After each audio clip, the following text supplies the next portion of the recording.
Ladies and gentlemen, at this time I would like to invite everyone into the large chapel so we may begin today's services for Stephen Lesser. Thank you.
Hello, ladies and gentlemen, and welcome to Hillside Memorial Park.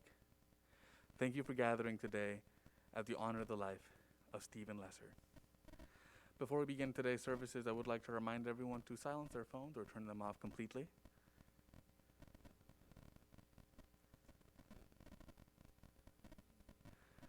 Today's services, we will have it recorded for anybody who may not have been able to come for today's services, and that emailed recording will be sent to David and anybody else who might request it. Officiating today's services, we have Rabbi Ken Chasen. Thank you.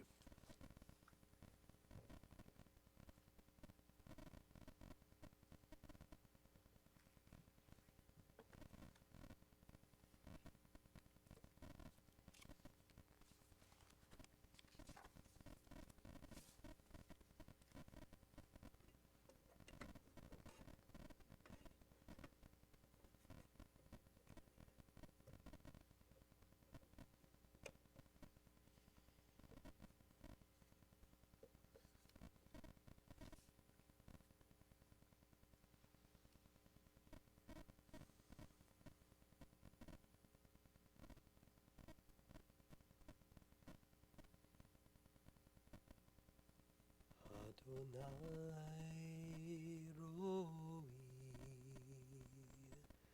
lo echsar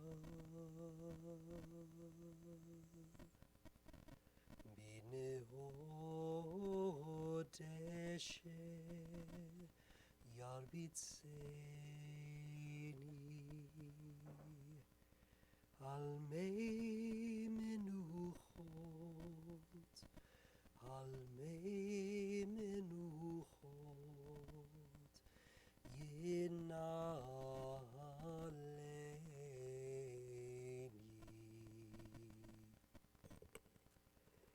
נפשי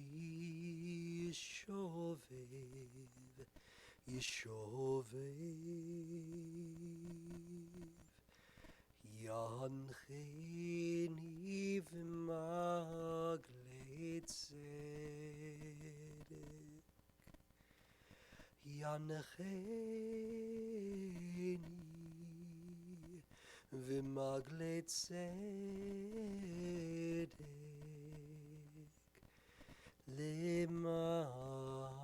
למען שמו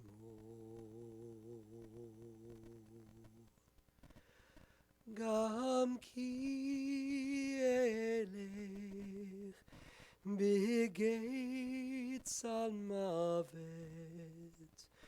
לא אירא רע כי אתה עמדי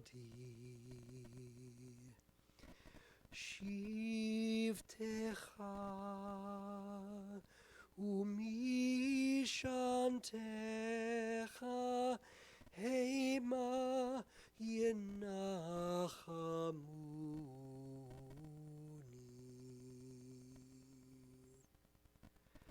תערוך לפניי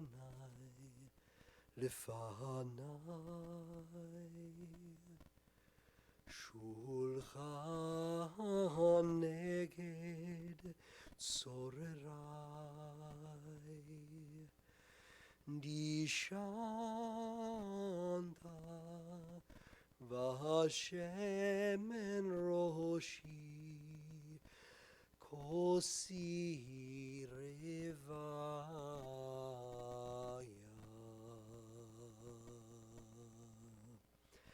אך טוב וחסד ידפוני כל ימי חיי כל ימי חיי ושבתי בבית אדוני לאורך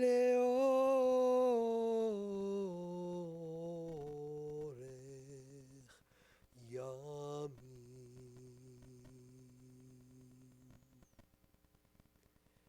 אדוני רואי לא אחסר Adonai roi lo echsa.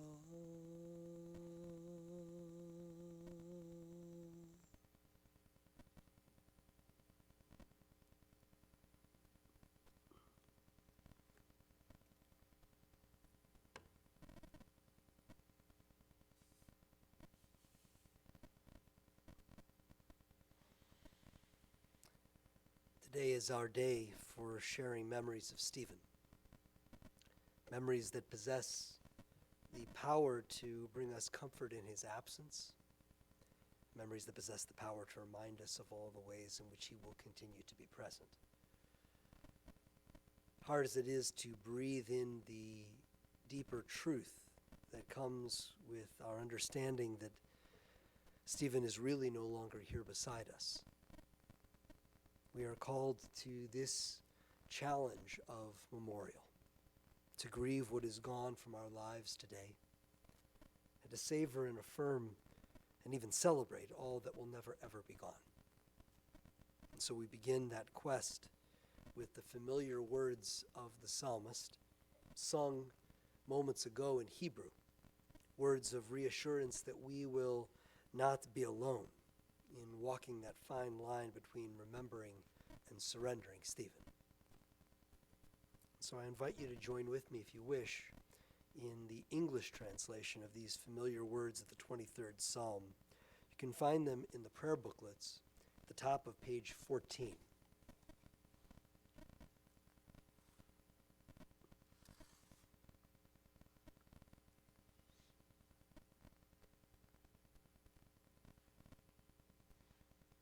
Let us join together. Adonai is my shepherd, I shall not want.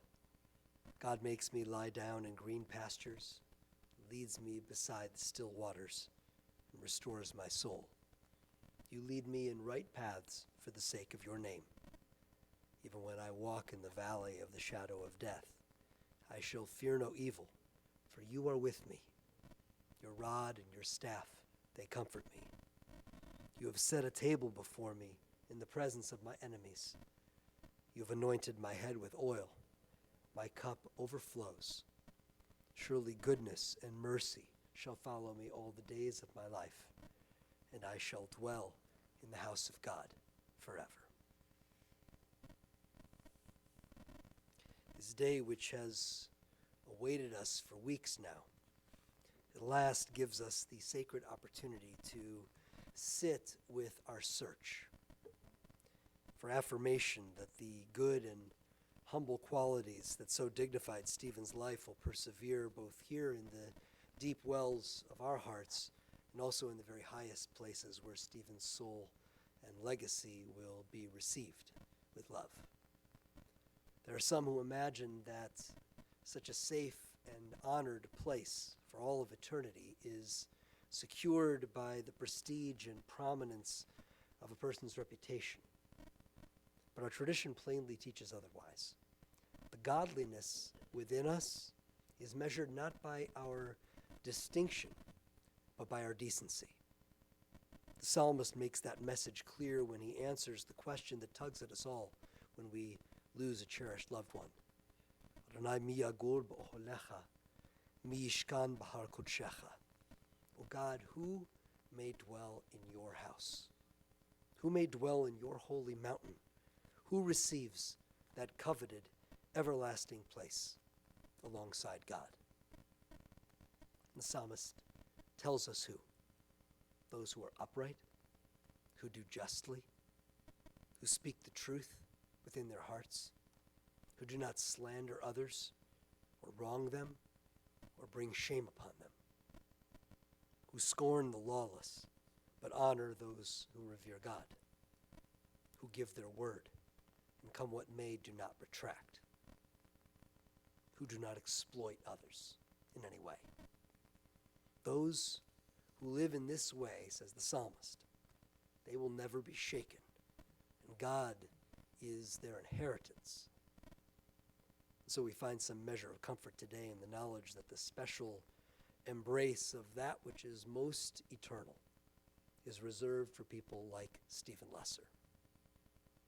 A lifetime of goodness and wisdom, of humor and grace, of compassion and generosity. Such a lifetime endures both here in our words and deeds and in the world to come. And so even amid our pain and grief, we find ourselves extraordinarily grateful for the measure of a person's greatness in God's sight and our own is his character. And we can therefore be sure that Stephen's greatness will be returning to us again and again and again.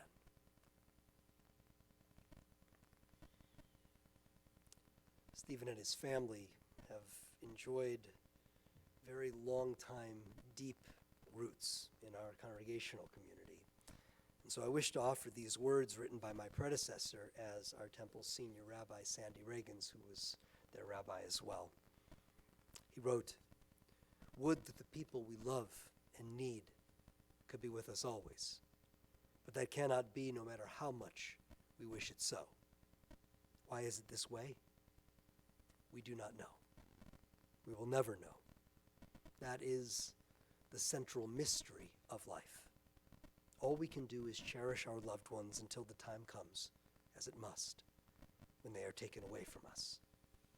And then, like all the generations before, we must weep for those we have lost and carry on, sustained by the knowledge that something of their essence abides, always with us, as long as we live, giving us strength and courage, comfort and hope."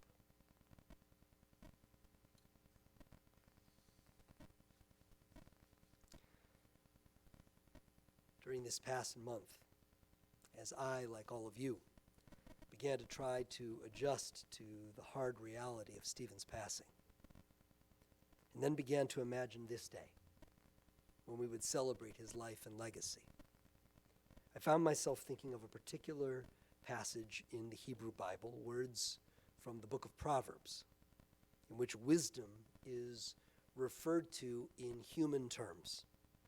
"Happy is the one who finds wisdom," says the proverb, "the one who attains understanding. For the value in trade for wisdom personified is better than silver, greater than gold, more precious than rubies. All of your goods are not equal to it. In wisdom's right hand is length of days, in wisdom's left hand prosperity and honor." These biblical images might seem to us platitudinous, especially when unspooled to describe a person, not just a hallowed virtue.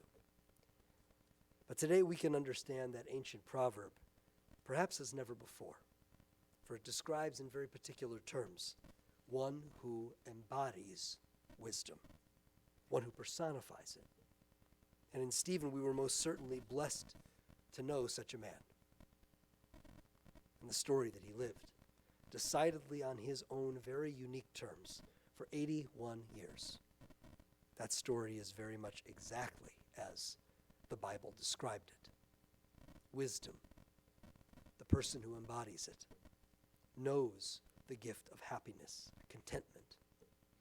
He gains the kind of broad understanding that he values even more than precious riches.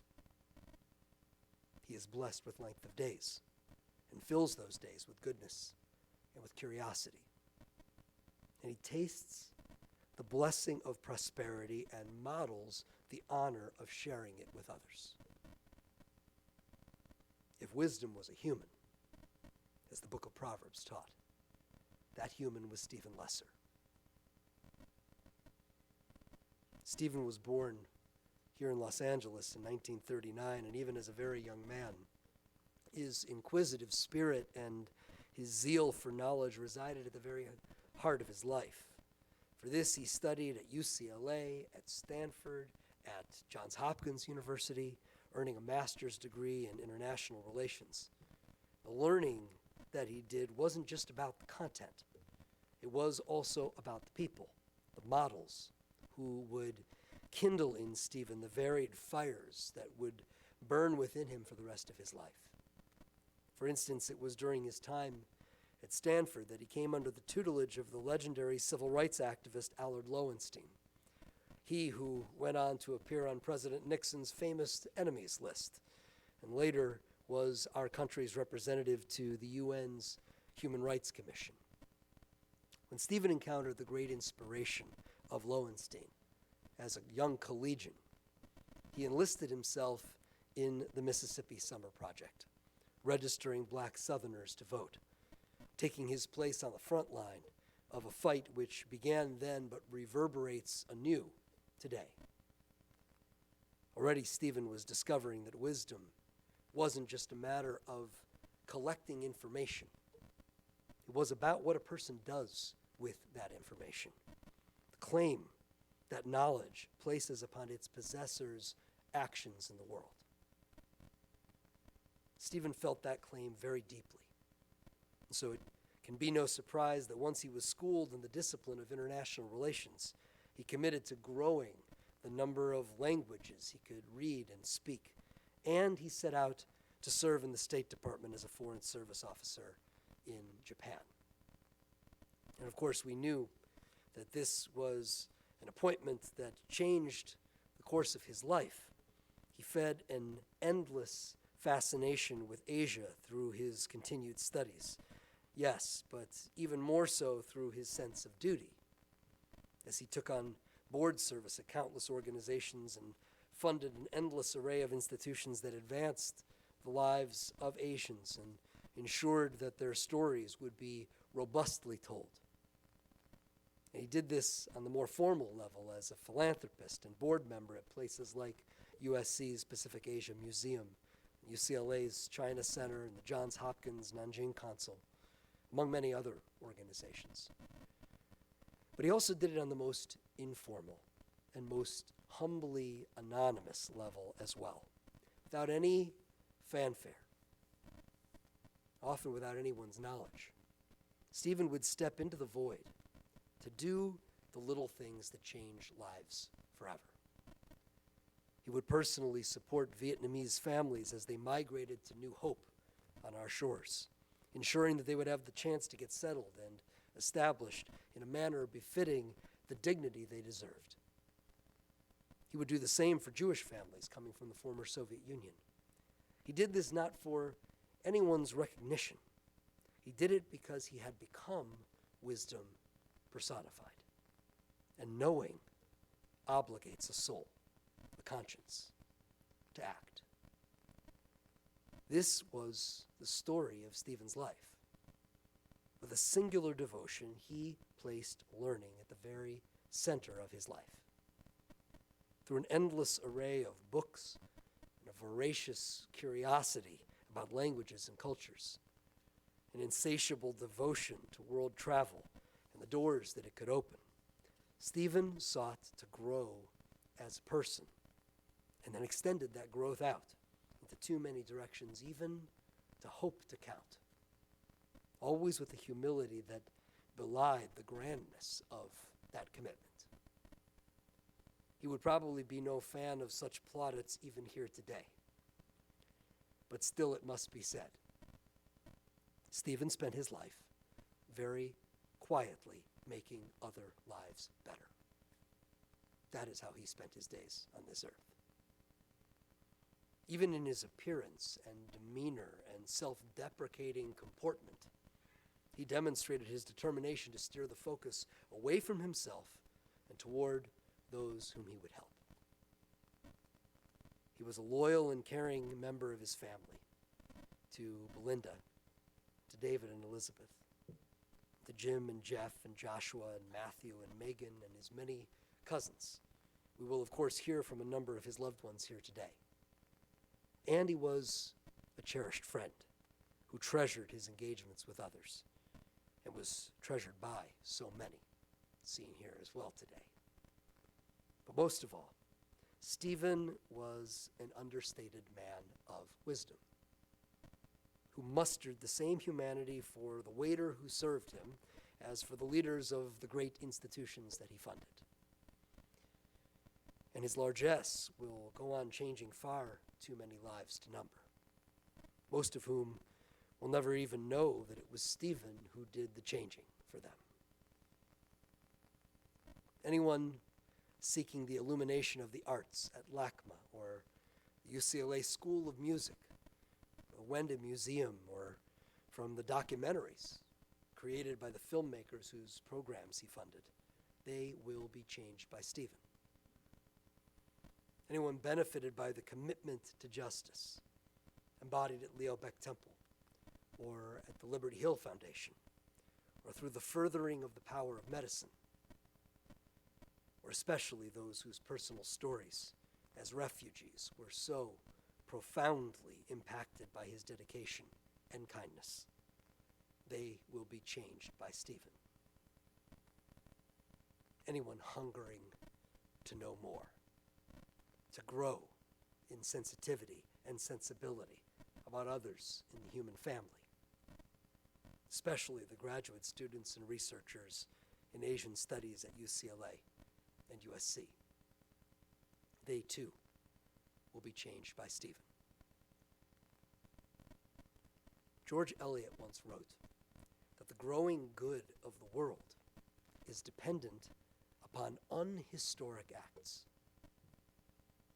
Stephen seemed to understand that better than most anyone we knew, because he performed those acts religiously, and I mean that literally. He loved his synagogue, and we loved him, because he was a person who lived his foremost Jewish values in every corner of his life, not only those that we think of as religious. Without a touch of sanctimony, he set out every day to bring a little bit more of God's light into the world by being kind and interested and generous in all ways. Wisdom personified, as described in the book of Proverbs, and a light that will forever burn brightly in our lives, shining the great power of an indelible example. We will be blessed today to hear some brief recollections from a few of those who knew and understood Stephen the very best, those from Stephen's family circle who will carry his legacy the farthest. We'll hear first from Stephen's brother David and then his sister Belinda. Then Stephen's sister-in-law Elizabeth will share some words with us, to be followed by Stephen's cousin Donald.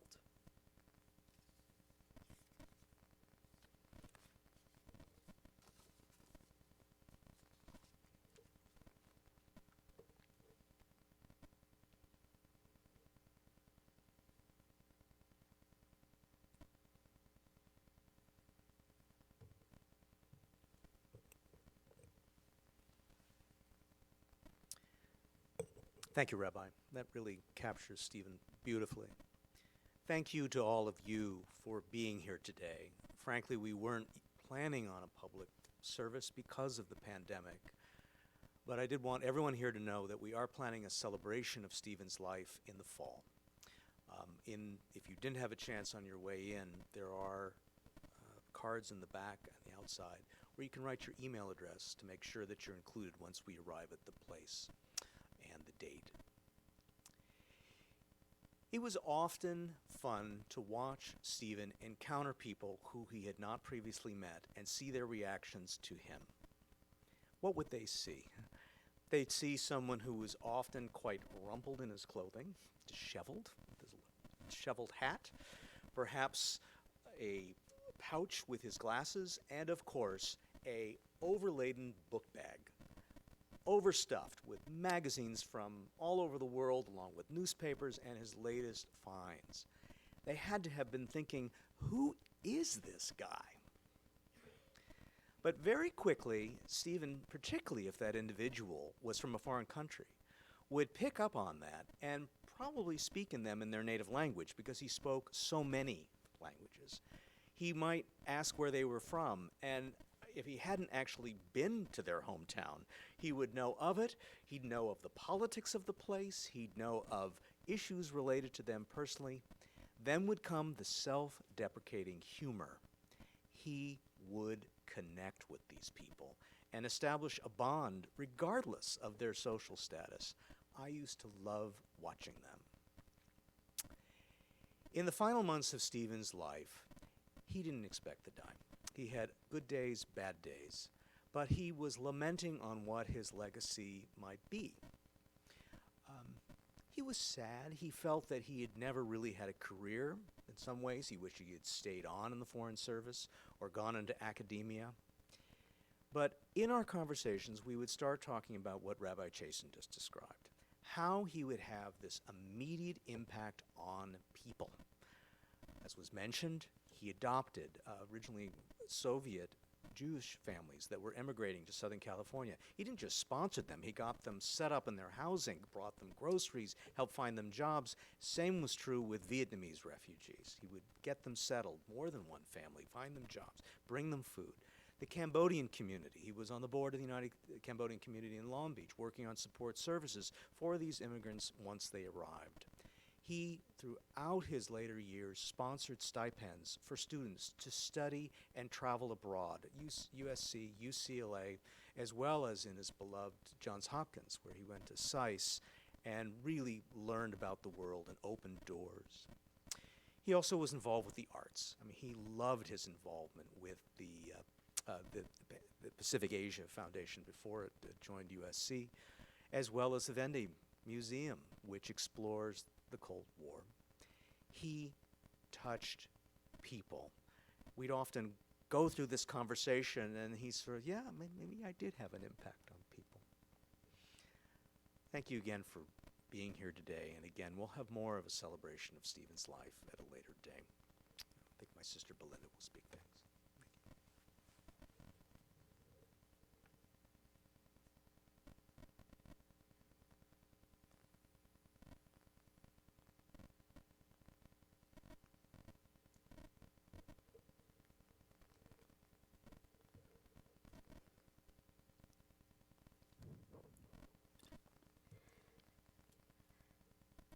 I am Stephen's younger sister, Belinda. He had one sister, and I wrote a poem. It's really hard to come to grips that he's not here.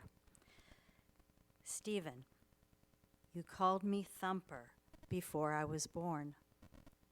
I called you my brother when I was 3. You called me Lindaba when I was 7. I called you Step Hen when I was 8. With my mother, we called you Steve-arino. And when we were in China together, you called me Mei Mei, little sister. And I called you Gugu, older brother. Pardon my pronunciation. You will always be my Gugu, Steve-arino, Step Hen. You inspired and encouraged me to learn foreign languages, travel, and relish adventuring on this planet. Stephen, you have been my older brother my entire life. And as if you've just left the room, your essence will always be with me.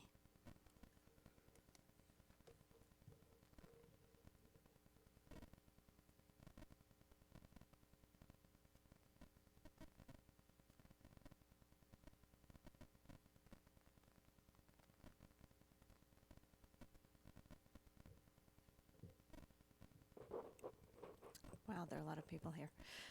I'm Elizabeth Lesser, Stephen's sister-in-law, and I have probably known Stephen less time than everyone else in this room, but I feel like I was quite close to him. David and I, as well as Donald and Sharon Wallens and their family, helped, and Belinda, thank you, helped take care of him in his last months of his life. And we grew particularly close during that period and would talk often about our respective love languages. And Stephen's love language was helping people. And he had never really thought about it that way, but that was how he expressed himself. It was how he expressed affection. And I express affection through food. So we had many conversations about how those tools worked for us. And I see Stephen's love language in this room. He helped countless people, as was so eloquently described earlier. It was his nature. As his days were waning, we did touch upon a more sensitive subject that really was. I asked Stephen why he never allowed people to help him, why that was really a one-way street instead of a two-way street. He'd never actually thought about that. But I still wonder. I don't know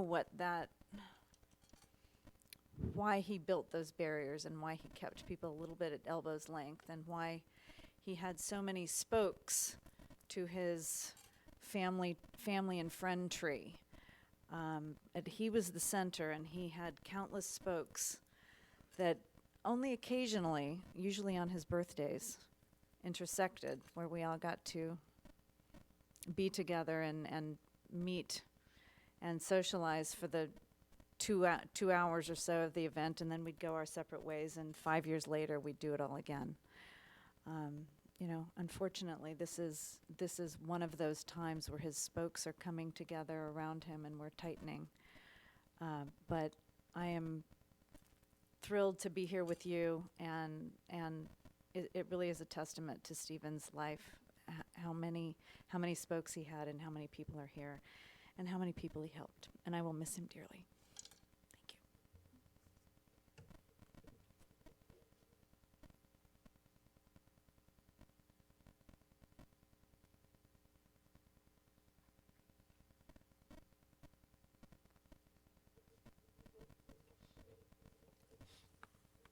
I'm speaking again to Stephen.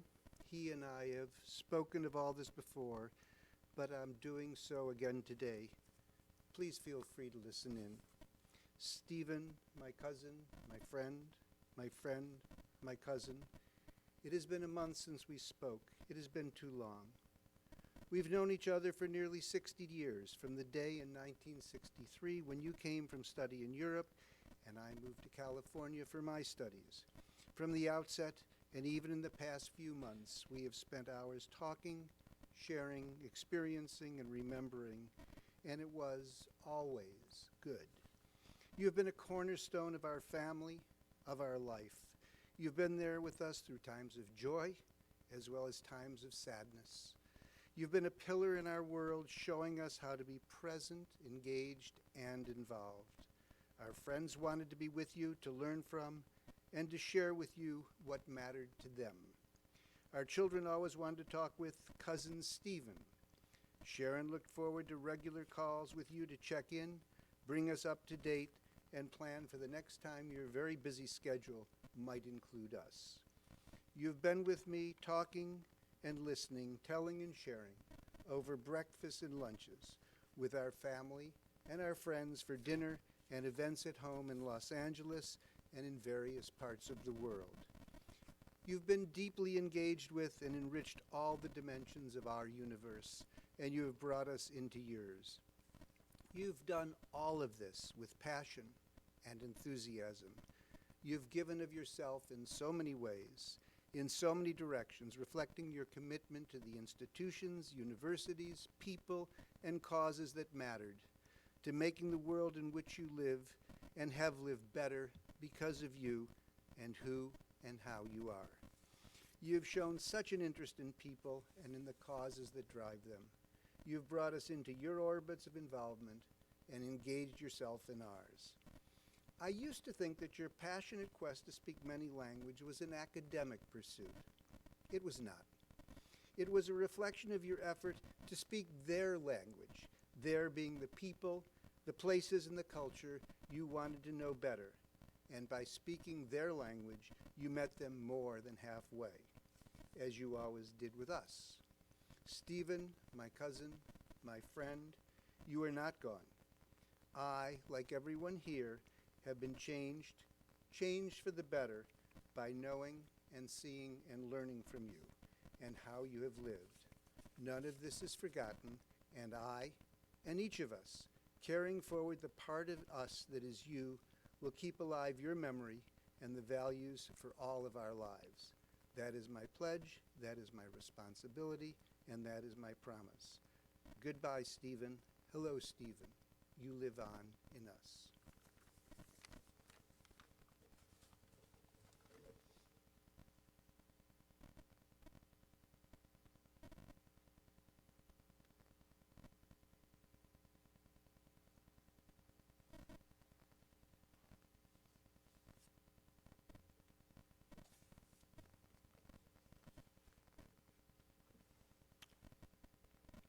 So many beautiful and grateful words spoken here today, even amid our sadness. So much for us to savor and to hold on to. So I want to invite you to take a few silent moments now, all of us, just to sit with all of these beautiful recollections that we've heard and to allow them to mingle with your own memories as we spend a little time now in quiet remembrance of Stephen.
With our hearts and our memories very full, I'd like to share these words by the great poet Hannah Senesh, who emigrated to Palestine from Hungary but then volunteered to be parachuted back into Hungary during World War II to help other Jews to escape. She, like Stephen, was a person of words and of learning and of the responsibility that rises from one's acquired wisdom. She was captured by the Nazis and executed, but not before she could leave us these words, which today speak so clearly to us of Stephen and his enduring place in our midst. She wrote these words: "There are stars whose radiance is visible on earth even though they have long been extinct. There are people whose brilliance continues to light the world, though they are no longer among the living. These lights are particularly bright when the night is dark. They light the way for us all." Guided by Stephen's light, we turn to words of comfort as we pray for Stephen's embrace in God's compassionate presence with the words of our memorial prayer, El Malei Rachamim. I'd like to ask you, if you're able, to stand at this time.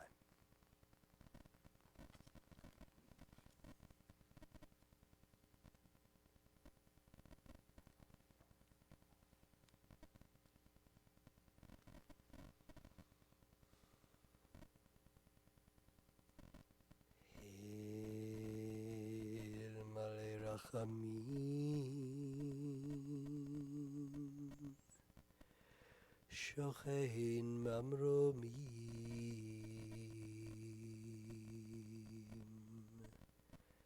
Hamitzei Menucha Nechona Tachat Kanfei Ashchina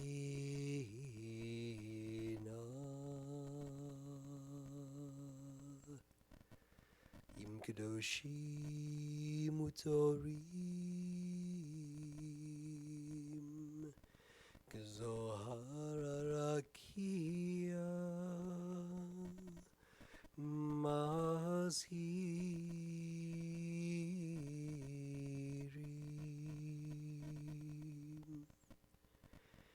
את נשמת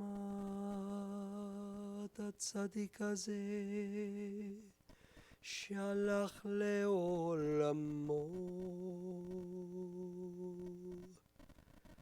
בעל הרחמים,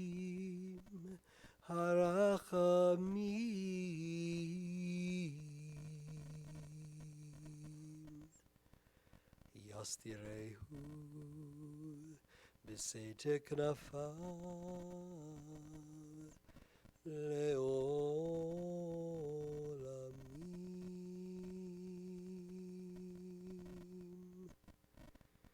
ויצרור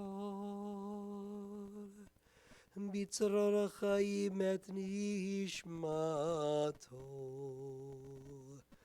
אדוני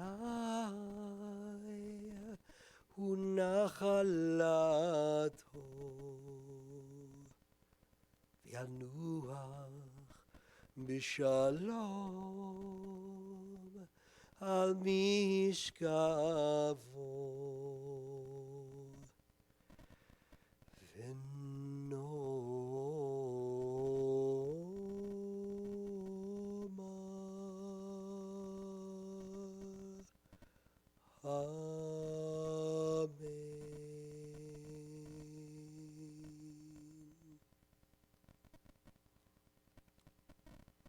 Amalei Rachamim,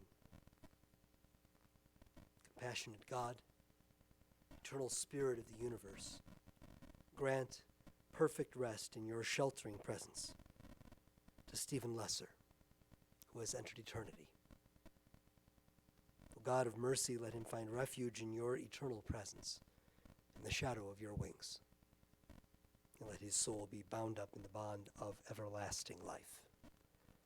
God is his inheritance. May he rest peacefully. And let us together say, Amen.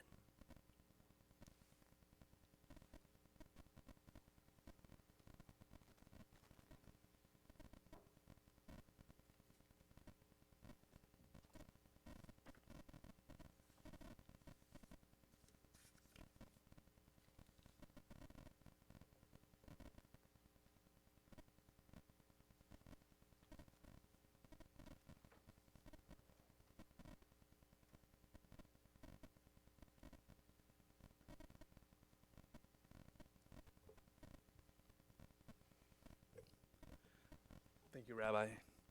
Ladies and gentlemen, this does formally conclude the chapel portion of today's services for Stephen Lesser. At this time, we'll be accompanying Stephen to his final resting place located in the Court of Matriarchs. The family had requested that upon exit of this chapel, if you could please provide your email address on the table located to the left for any celebration of life events happening in the future. Ladies and gentlemen, at this time, I invite you all to please rise.